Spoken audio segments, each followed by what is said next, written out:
Sejam todos bem-vindos a mais um episódio do Telcast. Hoje com o Ronaldo de Oliveira. Bem-vindo, Ronaldo. Obrigado, Rogério. Estamos juntos aí. Tudo bem? Tudo tranquilo? Tudo no jeito. Legal. Ronaldo Oliveira é contador, com pós-graduação em Planejamento, Empreendedorismo e Marketing pela PUC do Paraná. E aí, Ronaldo, você é autor desse livro, O Poder Oculto da Contabilidade, lançado em que ano? Rapaz, esse livro foi lançado na pandemia. Na pandemia? Foi o primeiro livro lançado online, que teve um show, teve música, teve talk show com a entrevista com o Luciano Pires, do Café Brasil, e ainda uma palestra sobre compliance, uma coisa. Foi rodado em 4 lugares diferentes. 2020. 2020. Legal. Fala um pouco dele, fala um pouco do livro. Então, fala sobre o quê? Esse livro, ele partiu da questão, porque a contabilidade, na visão de muita gente, é algo chato, é algo que muita gente tem porque é obrigado a ter, né? E com essa manicômio tributário que nós temos no Brasil, o papel do contador ficou o papel de coadjuvante ali, cuidando justamente dessa parte chata, complicada, difícil de mexer com esse tanto de legislação que, desde a Constituição Federal, foram 466 mil leis tributárias.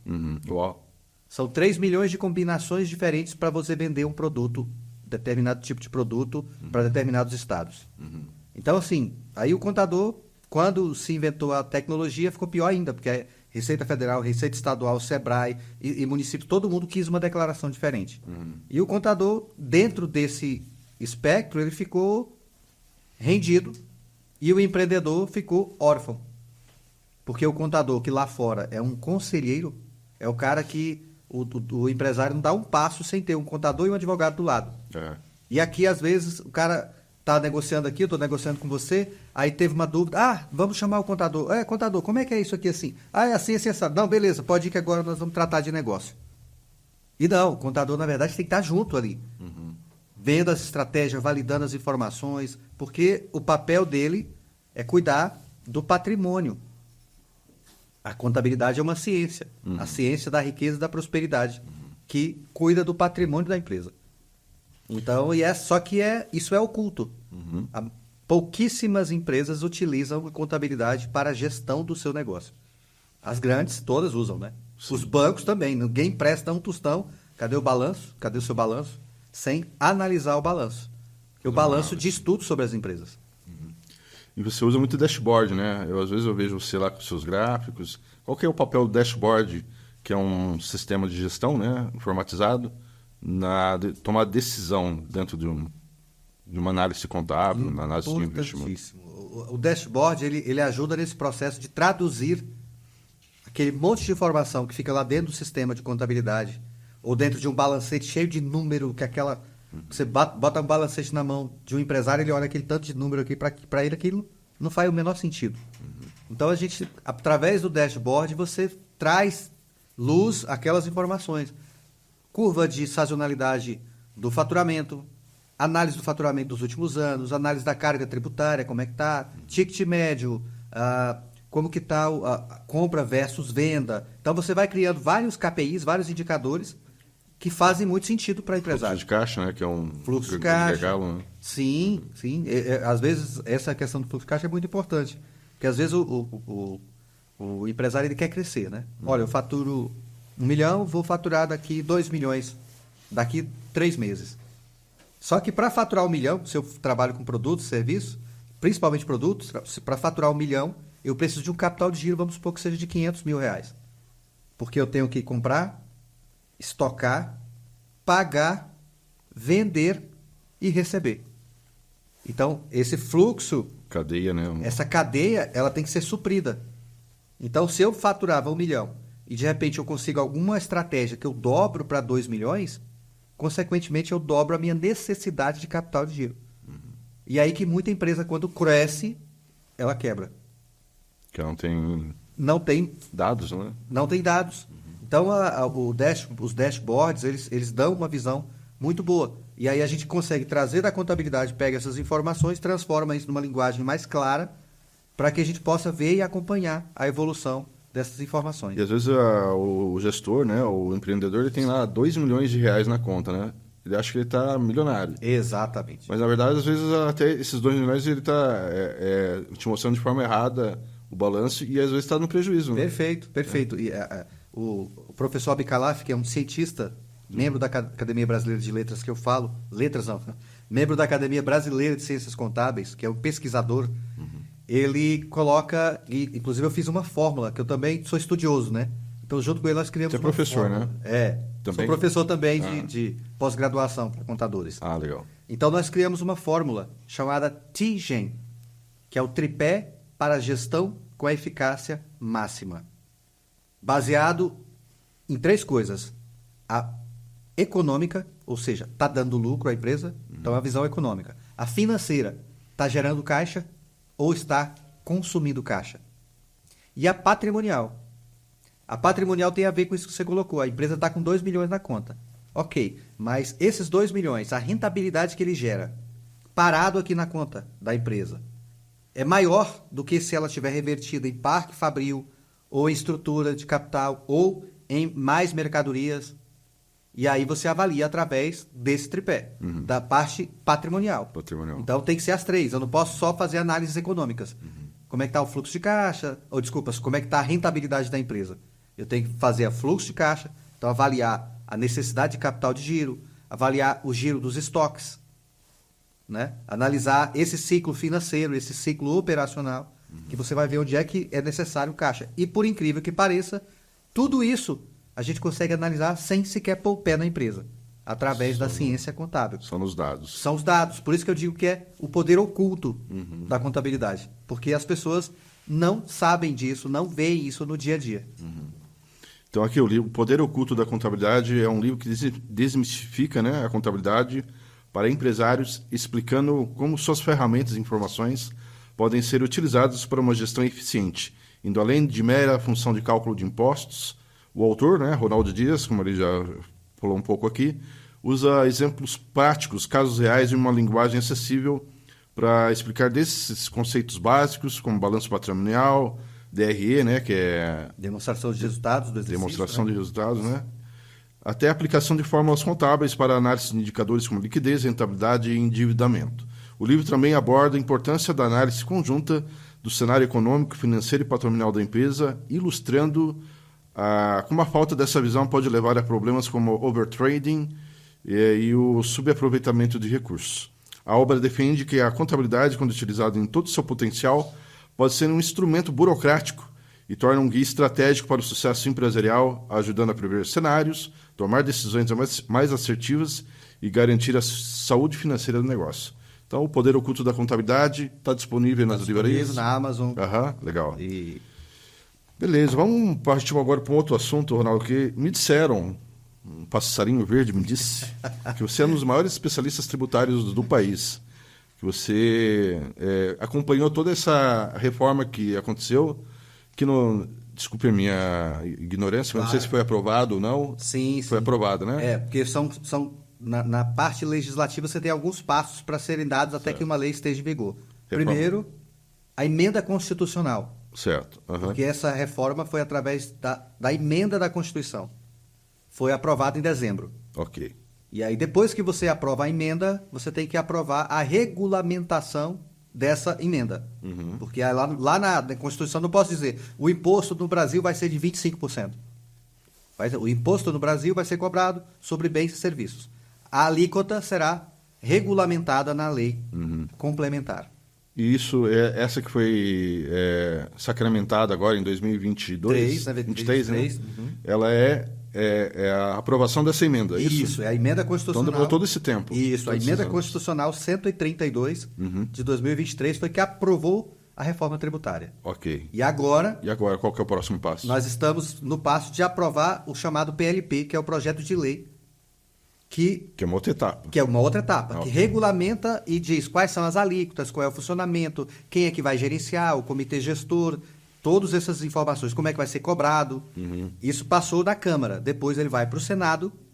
Se não houve modificação, ele vai para a sanção presidencial. A PLP. A PLP. E ela já foi aprovada em primeira etapa na Câmara. E aí ela vai agora para o Senado no segundo semestre. Ok. E aí, depois que fizer a aprovação no Senado, deve ter modificação, volta para a Câmara, aprovou aqui, volta para o Senado, caso mudou muita coisa em relação ao Senado, e depois vai para apresentar para sanção E presidencial. aí acaba Aí finalizado esse essas processo- etapas, assim. Aí é lei. E aí é lei, Aham. e aí já entra em vigor a determinado período. E explica um pouco, assim, brevemente, o que a reforma tributária ela traz de novidade para o dia a dia do brasileiro, o dia a dia Excelente, das operações no Brasil. Essa pergunta é muito boa, Rogério, porque assim, é um assunto muito polêmico, né? Então, todo mundo não aguenta ver falar em reforma, o pessoal já começa a bater, não tem condição, essa reforma vai acabar com o mundo, nós vamos aumentar nossa carga tributária. Por quê?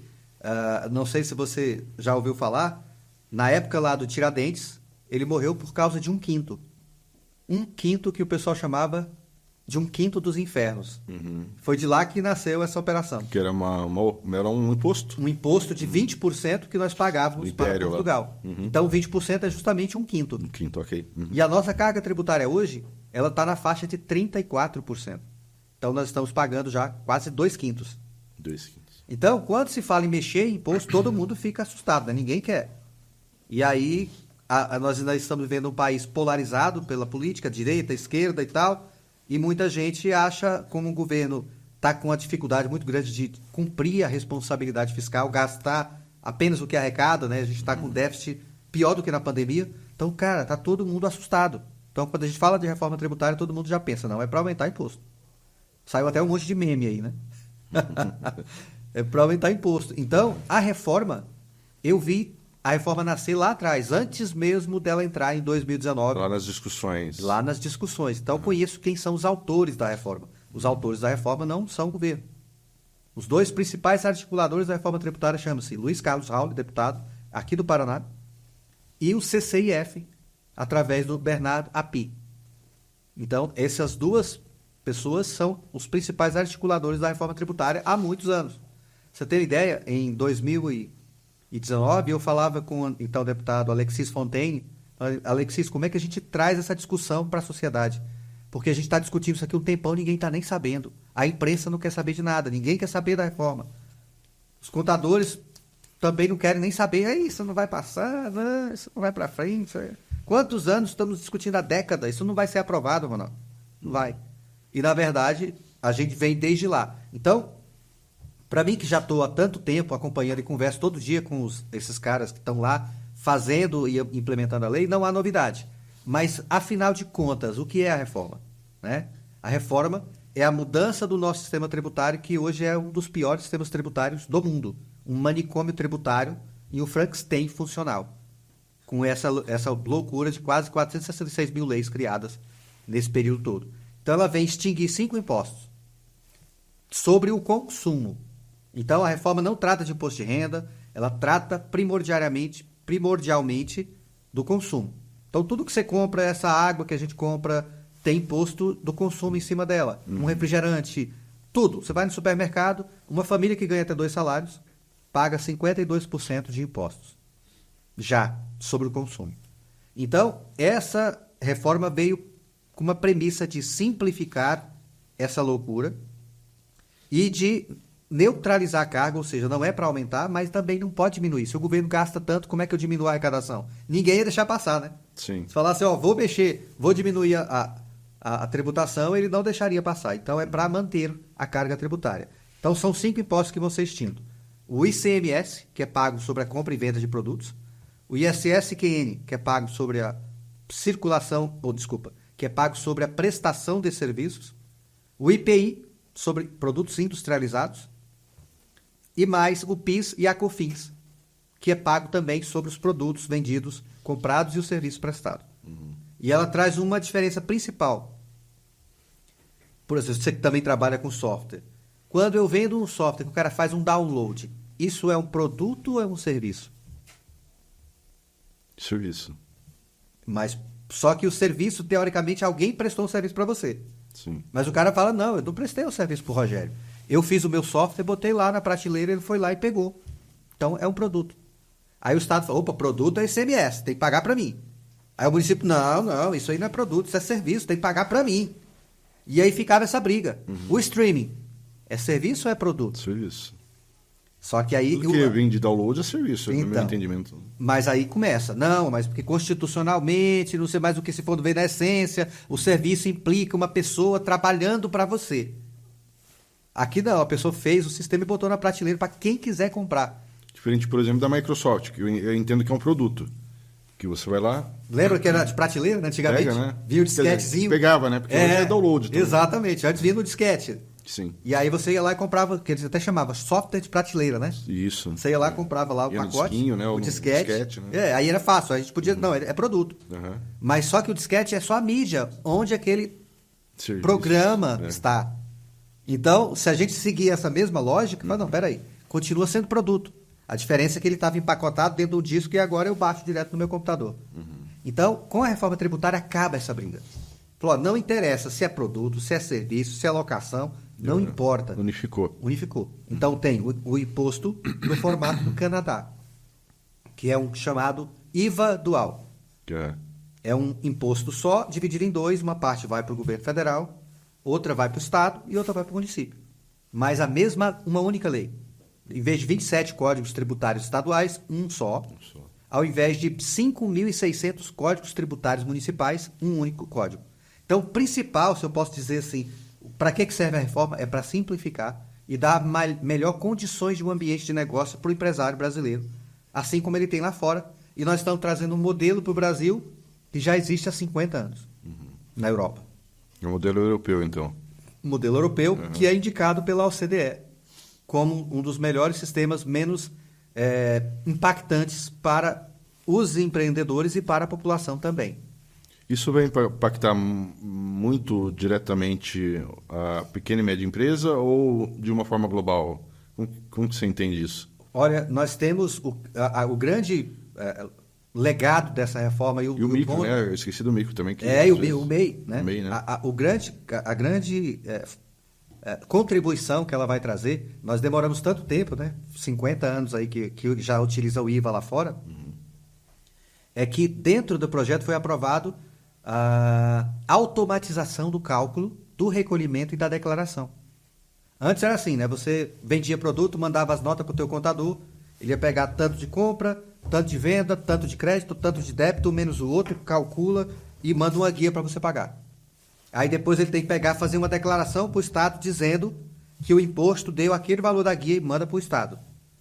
E ainda mandar a nota fiscal eletrônica para o Estado também. Como o Brasil tem o melhor sistema tributário, sistema de cobrança eletrônica do mundo, é o melhor. A Receita, em termos de tecnologia, ela está... Na frente de todos. É incrível. Ela tem um supercomputador chamado Tiranossauro Rex, que é um negócio de doido. Só tem 3 no mundo. E um é aqui do Brasil, não passa nada. E um sistema chamado ARPIA, que foi desenvolvido pelo pessoal do ITA. Então, ele já tinha inteligência artificial lá atrás, ele aprendia os movimentos e descobria cenário. Opa, tá todo mundo indo por aqui, o que tem aqui? Alguma coisa errada. Então, ele já mandava os fiscais olharem o que está acontecendo aqui, porque está todo mundo indo para cá. Já existia esse sistema. O melhor do mundo. O sistema bancário do Brasil é o melhor do mundo. Hoje o Pix, né, é a case de sucesso, tem gente copiando. E está sendo inventado também o Drex, que é o real digital. A moeda digital. Né? Moeda digital. Então, o que fez? Eu pego o melhor sistema bancário do mundo, com o melhor sistema tributário e de cobrança do mundo, e ligo ele no meio com uma coisa que une os dois, para automatizar a cobrança, a declaração e a apuração do imposto. Então, isso ajuda muito o pequeno. Porque o pequeno, ele não tem auditor, consultor, tributarista, advogado para poder ajudá-lo a pagar menos impostos. Então, ele vai do jeito que dá. Né? E às vezes tem um contador também que às vezes não é um estudioso a fundo, né? Isso. Ele é aquele operacional. Exatamente. Imagina se o contador vai conseguir ir lá na empresa do cliente e olhar item por item do cadastro de produto dele para saber se o NCM está correto, se o código de situação tributária está correto, se as alíquotas todas estão corretas, se a redução da base de cálculo que fala no anexo 3 do livro do decreto do ICMS está ok, para o estado do Pará, do Maranhão, do Tocantins, do Paraná, quando ele for vender para fora, para dentro, cara, é humanamente impossível. Sim. Então, acaba que muita gente paga, mais de 90% paga mais impostos do que deveria. Porque o contador atende posto de combustível, farmácia, restaurante, lanchonete, prestador de serviço, PJ. Por Cara, isso que tem crescido muito essas empresas de cooperação de tributo, muito. né? Virou um negócio, na minha palestra eu falo, é um negócio da China, a recuperação de tributos. Porque é um caos. Né? É humanamente impossível para os caras poderem arrumar. E aí tem empresas especializadas nisso. E a reforma tributária, ela vem para acabar com esse caos. Acabam os incentivos fiscais das grandes empresas, né? Porque tem 1% de empresa que tem incentivos fiscais que conseguem ser muito competitiva pagando um imposto pequeno. A reforma acaba com todos. Tá. Por isso que, e aí, quando tiver um incentivo fiscal, tem que ser em dinheiro, financeiro, e não mais... Igualitário agora. Igualitário. Aí fica igualitário. E aí, como a automação do processo de declaração, cobrança e recolhimento, o contador, para esses impostos, não tem que calcular manualmente todo mês. Então, quando você vender na tua empresa, você prestou serviço na tua empresa, e aí vamos supor que você bateu o recorde, né? Falei, cara, nunca vendi tanto, você tá dando 1000 pulos de alegria. Aí você... Eita, vai vir uma guia do tamanho do mundo para eu pagar no mês que vem. Aí você já fica triste. Com a reforma tributária acaba isso. Por quê? Porque quando você pega o seu preço atual, você vai tirar esses 5 impostos de dentro do preço e vai colocar uma alíquota que é única para todo mundo. Então, todo mundo tiver, por exemplo, em Curitiba, vai pagar a mesma alíquota. Então, quando eu tiver, Rogério, quanto é que é o teu serviço? Ah, Ronaldo, meu serviço é 5 mil reais. Ah, não, Rogério, dá um desconto aí, cara. Ah, sei o que, tá bom, eu vou fazer para você por 4.800. Ok. Aí você vai fazer para mim um boleto no final do mês. Serviço do Rogério, 4.800. CBS e IBS, 26%. Total, 4.800 mais o imposto. Mais o imposto. Mais o imposto. E aí, quando eu pagar esse quando eu pagar esse boleto, vai cair para você o preço que você combinou comigo. E essa diferença vai direto para o governo, por um sistema chamado Split Payment, que foi algo implementado pelo Miguel Abuab, que é de Joinville, que deu essa ideia e essa ideia foi aprovada dentro do projeto. Então eu vou ter lá 5.200. Isso. 4.800 vai para o meu caixa. Seu caixa. E 400 vai para o governo, diretamente. Mas isso de forma automática? Automática. O sistema vai conseguir direcionar? Já? Isso aí, porque o sistema, quando o cara pagar, aí o sistema vai lá e pergunta, quanto é que o Rogério tem de crédito? Porque você também vai ter crédito sobre tudo que você compra. Ah, entendi. Entendeu? Vamos supor que você comprou aqui um livro para a tua equipe, o pessoal estudar. Um livro... Tudo que vier no meu CNPJ. Isso, vai seu CNPJ. Comprou lá um livro caro, não era igual ao meu, R$500 esse livro.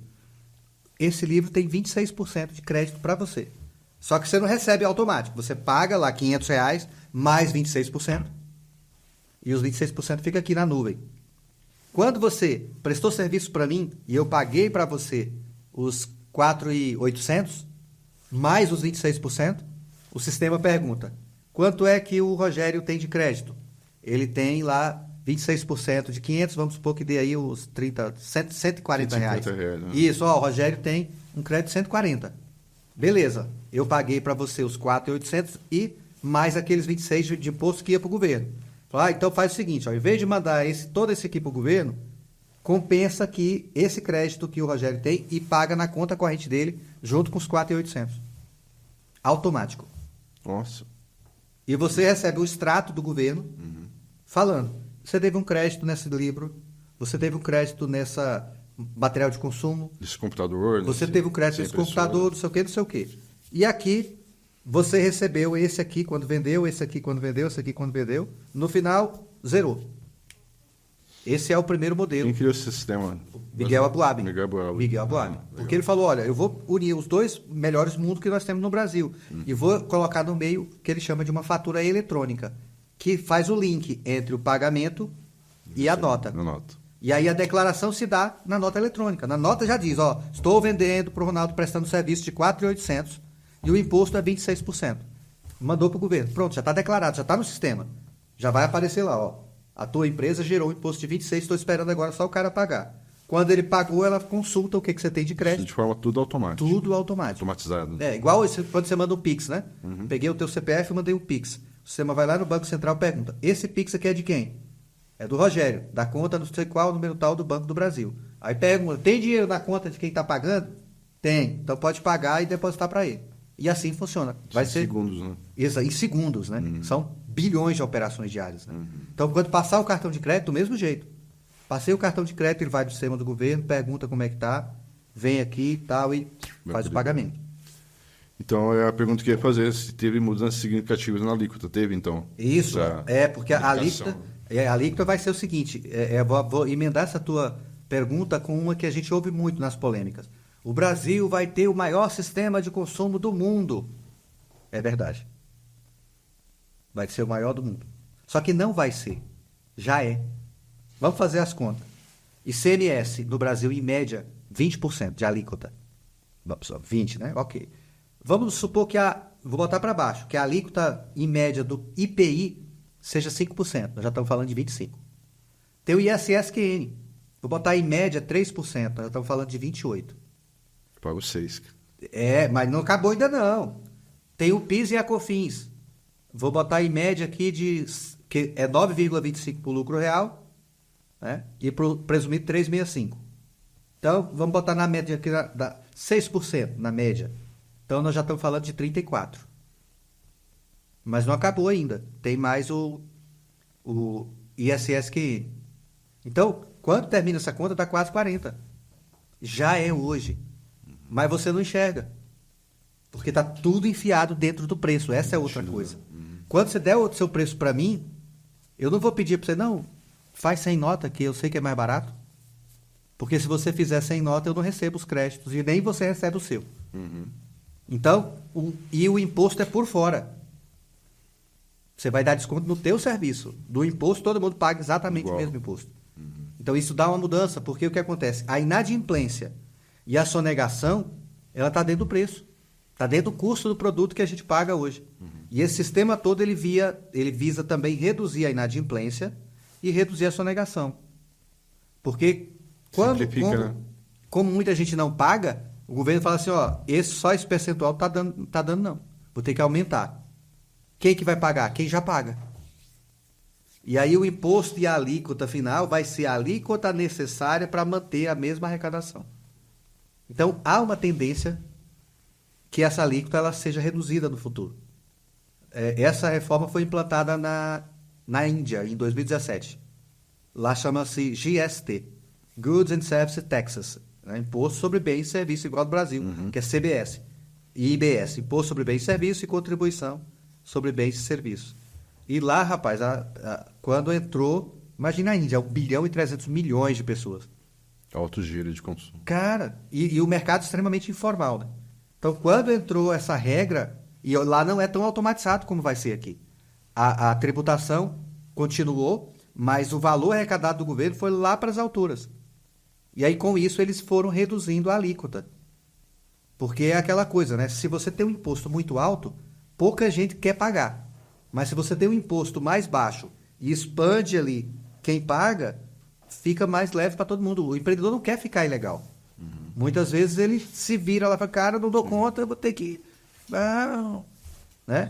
Então, se você tem uma alíquota que ela é mais palatável, a tendência é que todo mundo pague. É o que tem na economia tem um negócio chamado curva de Laffer. Você já ouviu falar. A curva de Laffer. O governo vai aumentando o imposto, a arrecadação vai aumentando. Ele vai aumentando o imposto, a arrecadação vai aumentando. Mas chega um momento, um limite, em que quanto mais ele aumenta, mais cai a arrecadação. Sim. Então, ele estimula que o dinheiro vá mais para a mão do governo e tira o dinheiro da economia, circula menos dinheiro e o imposto cai. Né? Quando você reduz o imposto, tira mais dinheiro do governo e gira na economia, o imposto aumenta. Desculpa. O recolhimento de imposto acaba aumentando porque a economia gira mais. O dinheiro não fica parado na mão do governo, ele fica circulando ali, gerando uma dinâmica econômica muito maior. E é engraçado, né? Porque os indianos são muito bons de tecnologia de informação, né? Muito, e não conseguem fazer o que a gente faz. Né? O indiano, hoje a Índia é o escritório do mundo, né? Se a China é a indústria do mundo, a Índia é o escritório do mundo. Muitas e muitas empresas processam tudo na Índia. Pois é. E a reforma ela afeta o imposto de renda nas pessoas físicas e jurídicas? Como que isso... Perfeito. Fala um pouco disso. Dentro da emenda constitucional, foi falado que depois de 90 dias, o governo deveria mandar um projeto de lei para trabalhar com o imposto de renda. Mas isso não vai ser trabalhado agora. O foco principal agora são esses impostos sobre o consumo. E aí criou também um imposto, né, na época do Paulo Guedes chamava do imposto do pecado, que é o imposto seletivo, que vai incidir sobre bens e serviços que possam causar mal à saúde ou ao meio ambiente. E aí começa a briga. Um vinho, você acha que é bom ou ruim para a saúde? Depende do ponto de vista, né? Depende do consumo. Então, porque álcool, teoricamente, é ruim para a saúde. Dizem que uma taça de vinho ao dia é bom. Então, Né? e aí onde tá a coisa? Aí vem o pessoal das vinícolas e fala, olha, você não pode taxar o vinho, porque uma taça de vinho por dia é bom para o coração. Agora, não, mas o cara enche a cara de vinho, pega o carro, bate e vai dar despesa para o Estado. E aí vem, então por isso, esse é tão polêmico, o imposto seletivo. O outro fala assim, não, o carro, a combustão, ele gera dióxido de carbono, é ruim para a ecologia. O carro elétrico é melhor. Tá, mas aí o carro elétrico tem que fazer tem que fazer as baterias, depois tem que destinar as baterias, os resíduos, a quantidade de energia que gasta para fazer as baterias, a quantidade de minerais que tem que ser arrancado do solo. Cara, então é uma discussão infinita. Uhum. Mas ele está lá criado dentro da reforma tributária. Então ele vai ser incidido nesse tipo de... IR, PJ? Não. Aí esse imposto seletivo é para os produtos que fazem mal, mas o imposto de renda das pessoas jurídicas e físicas não está dentro ali. Não está atrelado. Não está atrelado. Ele é uma discussão para futuro. Porque no Brasil, em torno de 42% de toda a arrecadação é só imposto de consumo. Você já comentou, né, que tá na tributação de consumo, né, está previsto nessa reforma, né? Isso, ela é focada nesses consumo, impostos de consumo, que são esses 5 que a gente falou. Eles têm praticamente a mesma base, né? Eles saem do mesmo lugar, da venda e da prestação de serviço. Isso impacta tanto quem vende para quem consome, Sim, o cidadão comum. Isso aí. E essa é uma mudança importante, Dudu. Uhum. O imposto do consumo, quem paga é quem consome. No caso, somos nós. Que compramos. Que compramos ali, o último elo da cadeia. Né? Enquanto o imposto ele está entre as empresas que não são o último elo da cadeia, ele é reembolsável. Por isso que quando eu te paguei aquela prestação de serviço, você pagou alguma coisa para alguém na tua empresa, o dinheiro que você pagou volta para você. Agora, o dinheiro que eu paguei com o consumidor final para você já não volta para mim, porque é o imposto do consumo. Então, eu vou lá na panificadora, compro 10 pãozinhos. Exatamente. O cara da farinha, do óleo, da manteiga, eles vão receber. Vão receber de volta. Agora eu não. Exatamente, isso aí. Porque é o imposto do consumo. A ponta mesmo, é o consumidor final. É por isso que ele chama que é o valor agregado. Vamos fazer o caso do trigo aí. O produtor rural foi lá, comprou um monte de insumos agrícolas. Ele tem crédito. E aí ele vende o trigo para a indústria. Ela tem crédito do produtor rural.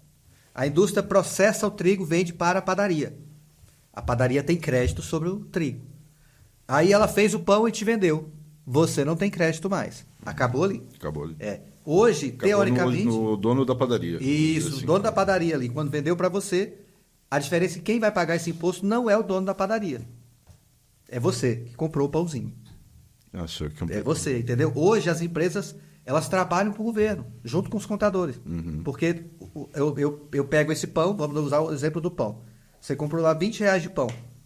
Eu tenho que no final do mês pegar lá quanto é que eu tenho de imposto nos R$20 de pão, fazer uma guia, tirar o dinheiro do meu caixa e pagar para o governo. Esse dinheiro não é meu, mas está dentro do meu caixa, está atrapalhando o meu fluxo ali. E quando eu tenho estoque alto, eu falo para o pessoal, hoje você estoca imposto. Eu estoco o IPI, que está lá no trigo, por exemplo. Eu estoco PIS, estoco COFINS, estoco ICMS, está tudo parado no meu estoque. E aí depois, quando eu vender, eu pego esse dinheiro e passo para o governo ainda. Um débito menos o crédito, não sei mais o quê. Então, com a reforma, esse tanto de imposto dentro do teu estoque, dentro do teu preço, não vai existir mais esse dinheiro parado ali dentro do teu estoque. Então, porque muita gente começa a falar, não, mas a reforma vai dar um impacto no fluxo de caixa das empresas. Só que hoje já há um impacto. principalmente nas empresas comerciais, porque o imposto está todo dentro do estoque dela e do preço, está dentro do imobilizado dela, está dentro de todo o serviço que é prestado para ela. Tudo tem imposto.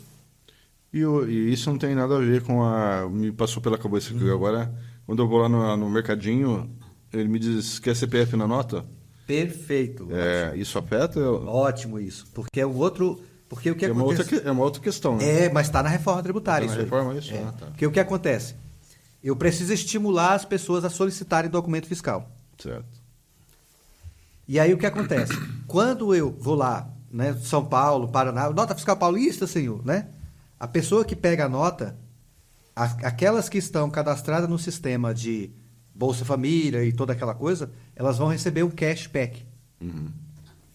Parte daquele dinheiro vai cair na conta delas, na conta corrente, sobre energia, sobre gás. Sem sorteio, sem nada. Sem sorteio, sem nada. Automático. Só dela botar o CPF naquela nota ali, o dinheiro já vai para ela, ou o desconto direto, no caso da energia e do gás, diretamente o desconto no preço do produto. Isso para quem está cadastrado nos programas sociais. Isso. E aí, para quem não está, vão ter sorteios milionários, porque 0,005% de toda a arrecadação vai ser destinada a um fundo para fazer sorteios para quem pede a nota fiscal cidadã. Por isso que hoje parece que teve uma alteração, né? Que não vai ter, não é sorteios mensais, mas terá um grande sorteio, 2, 3 vezes no ano. Exatamente, isso aí. E pequenos sorteios mensalmente. Agora você imagina, né? O cara, por aquelas coisas que eu compro no dia a dia, eu só boto o meu CPF lá, vou sortear para você, vou ter o sorteio praticamente de uma loteria federal. Quem não vai querer? Quem não quer ganhar uma bolada lá no final do ano, ou 1 ou 2 vezes por ano? Sim. Então, isso tudo para que... Mas isso está atrelado a mudanças também? Está dentro da emenda constitucional. O cashback e esse programa da nota fiscal cidadã. E aí todos os estados migrou para essa nova realidade. Isso, porque aí acaba o ICMS, né? Então, hoje, essa nota Paraná que nós temos hoje vai acabar. Vai ter a nota nacional, a nota cidadã nacional, porque lembra, uma única lei para todos os estados, uma única lei para todos os municípios. E aí, quando você compra ou quando você tem um serviço prestado, você começa a concorrer a esses prêmios que são de valores muito maiores. Né? Serviços são tradicionalmente menos tributados que bens, né? Normalmente, né? Como que é a reforma aborda essa questão? Essa é outra questão polêmica. Que todo mundo fala, vou usar o caso da contabilidade, né? Mas não, Ronaldo, hoje na contabilidade eu pago ali, um exemplo, dentro do Simples Nacional, eu pago uns 3 a 4% de ISS-QN, pago lá mais o PIS e COFINS, que deve dar mais uns 2 ou 3%, então vamos supor, no máximo 6%. Como é que eu vou pagar 26%? Porque o imposto vai para 26,5%, então a minha carga tributária vai quadruplicar de 6 para 26, vai aumentar quase 5 vezes. Mas a verdade não é assim, porque a carga tributária não é da minha empresa. A carga tributária é medida no cidadão. Quando você recebe toda a tua remuneração, você não vai lá no contador e pega aquele dinheiro todo e gasta só com o contador. Né? Sim. Você pode gastar com um advogado, você pode gastar com um médico, só que aí no médico, assim como o contador e advogado, já tem uma redução de 30%. Foi aprovado. Então a alíquota já não vai ser 26%, vai ser menos. Só que você não faz só isso. Você compra alimentos. Alimentos, alíquota 0%. Hoje, a maioria dos alimentos tem alíquota de 7% mais PIS e COFINS. Vai ser 0%. Aí você vai gastar com a educação. Também tem redução. Hospital, mecânico. Tudo. Aí você vai gastar com transporte público. Também tem redução. Aí você vai gastar com plano de saúde. Também tem redução. Então, para eu medir qual é a carga tributária de um cidadão, tem mais de 100 mil opções. Então, dependendo do seu perfil de consumo, pode ser que aumente um pouquinho, pode ser que inclusive diminua. E a minha empresa, Ronaldo, já o meu escritório de contabilidade, eu vou pegar lá o meu preço que tem 1.000, tiro esses impostos que tinha aqui, vamos supor que era 6%, então ficou R$ 940. E vou calcular os 26%. Se eu vou gerar um boleto para você, você vai me pagar 940 mais 26%. Mais 26%. Porém, os 26% você recebe de volta. A empresa recebe de volta. a maioria dos clientes de empresas de contabilidade são empresas, não são pessoas físicas. E a pessoa física pode receber de volta. Aí tem um detalhe muito importante para a maioria dos contadores e para os empresários. Foi criado dentro do Simples Nacional o que a gente chama de regime regular. É onde uma empresa do Simples, ela tira de dentro da guia que ela paga todo mês, esses impostos novos. E aí, com isso, quando eu prestar serviço para você do meu escritório, você tem condições de se creditar desses 26. Porque se eu não fizer isso, eu não vou transmitir 26, eu vou transmitir 6, por exemplo. E aí você não vai querer comprar de mim, vai comprar do outro cara que dá 26% de crédito, aí vai te devolver. Vai dar mais, né? Então é muito importante que os contadores façam um severo planejamento tributário para poder ver. Porque se eu vendo, por exemplo, para a pessoa física e ela não vai ter de volta, para ela não faz diferença pagar 26 ou 6, né? Eu não vou pegar o dinheiro de volta. Sim. Então, para mim, talvez seja importante eu pegar 6. Só que a empresa do Simples Nacional, que não está no regime regular e paga apenas, um exemplo, apenas 6, tudo que ela compra, ela não tem crédito. Então, tem que fazer muito bem as contas. Então, vai ser fundamental o planejamento tributário. Os contadores têm um papel fundamental dentro desse processo da reforma para ajudar. E aí, não falei que você vai ter crédito sobre despesa, um monte de coisa que você não tinha antes? E será que não vai interferir no teu preço? Com certeza. Então, você tem que refazer a tua precificação. E os teus custos? Também.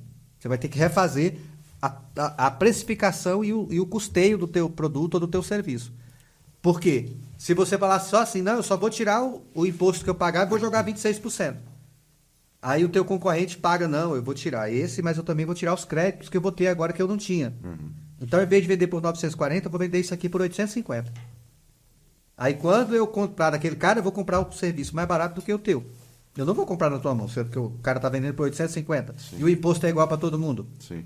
Então, é importantíssimo fazer todos esses cálculos. Planejamento tributário, planejamento de precificação e o planejamento dos custos para ver a margem de lucro de cada produto. Acho que a minha pergunta que eu ia fazer agora, a questão dos benefícios, né? Se altera ou aumenta os benefícios, você já falou, né? Que altera, né? Altera. Vai ficar tudo de forma igualitária. Isso, essa é uma questão importante. Os benefícios fiscais, por que a reforma vai acabar só em 2033? Porque os benefícios fiscais foram prorrogados até 2032. 32 anos.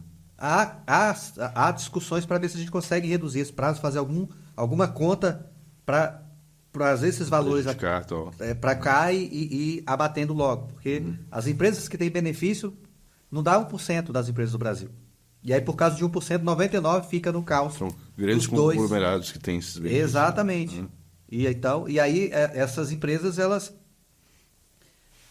terão isso até 2032.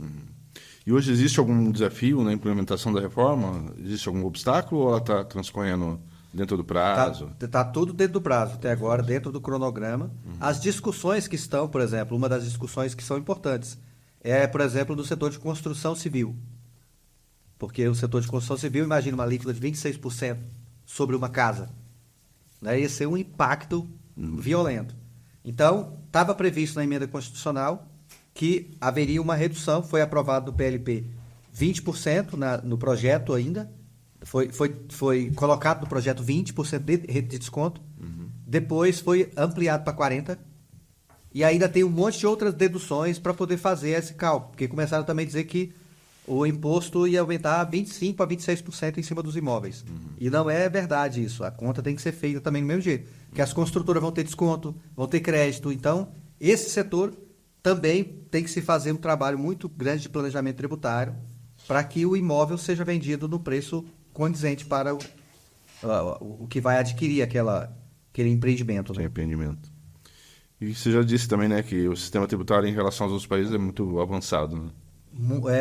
O nosso sistema de cobrança de impostos, cara, é um negócio de doido. Então, muita gente não sabe, mas tudo que ela movimenta no banco, seja Pix, cartão de crédito, depósito, transferência, qualquer coisa, tanto na pessoa física quanto na pessoa jurídica, tem uma declaração chamada E-Financeira, que é enviada para a Receita Federal todo mês. Então, a Receita já sabe tudo que você movimentou no banco. Qualquer movimentação atípica já é identificado. Né? E outra coisa, ela cruza. Eu movimentei 5 milhões do banco, mas eu só tirei nota de 2 milhões. Ela tem 5 anos para detectar isso e te cobrar. Quando é que ela vai fazer isso? na hora que falta dinheiro. Aí o cara fala, baixa a régua, pega mais gente que está faltando dinheiro no caixa. E aí, meu amigo? Aí vai para cima. Acabaram de criar uma declaração chamada DIRB, que é uma declaração para benefícios fiscais federais. Então, se o cara tem um tal de PERSE, por exemplo, que é um programa para bares e restaurantes por causa da pandemia, lá fala, você tem direito, desde que isso, aquilo. Saiu fora disso aí. Você perde. Só que não existia uma declaração para poder a Receita ter condições de falar assim, Rogério, você estava se aproveitando desse benefício dos bares e restaurantes, né? Só que aqui fala que você tinha que ter certidão negativa, que você não podia ter dívida inscrição na dívida ativa, que você tinha que ter um cadastro no Ministério do Turismo, que você tinha que ter isso, que ter isso. Você falou para mim que usa o benefício, mas eu olhei aqui, você está na dívida ativa, você tem imposto atrasado, você não fez o cadastro no... Pagou a taxa na Embratur. Não pagou a taxa nem para tudo, você mais o que então, estou cortando o teu benefício. O cara tem desoneração da folha. Então você paga o INSS dos seus funcionários sobre o faturamento? Bom, entendi. Só que aqui fala que você tem que ter isso, tem que ter aquilo, tem que ter aquilo, e você não tem. Então, sinto muito, meu amigo, vou cortar o seu benefício fiscal. Entendi. E isso não existia. E criaram agora e botaram mais... Hoje está tudo interligado, né? Banco Central, Receita Federal, tudo. Receita Estadual. Né? Tem um cadastro Polícia nacional. Federal. Tudo. Você tem ideia? Não sei se você sabia disso. Existe um cadastro nacional de procurações. Sim. Então, às vezes, o cara tem lá um monte de empresa do Simples. E você não pode ter muitas empresas do Simples. Tem um limite de faturamento. E, às vezes, o cara tem uma família grande, né? O filho tem uma, a mãe tem outra. Mas o procurador é o mesmo. Entendi. Ronaldo, a gente já está chegando no nosso final. Queria que você deixasse uma mensagem final, falando mais uma vez aí do poder da contabilidade, tá bom? Livro que está aí nas principais plataformas, principais livrarias. Ronaldo Dias Oliveira. Deixe sua mensagem final. Queria agradecer muito aí pela sua presença.